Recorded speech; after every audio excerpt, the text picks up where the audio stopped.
kasus yang terjadi, hanya sedikit yang berhasil menjaga kemurnian dari idealismenya.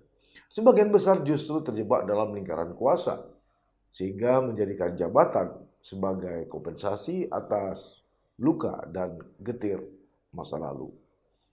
Sahabat titik balik, Noel tampaknya termasuk dalam kelompok yang terakhir tadi.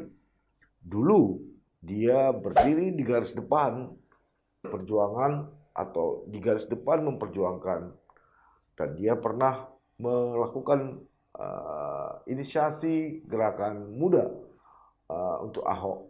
Dia juga dikenal vokal membela Joko Widodo. Dia juga lantang melawan kekuasaan yang dianggap arogan. Tapi ketika akhirnya dia masuk ke dalam sistem, semua itu menjadi memudar.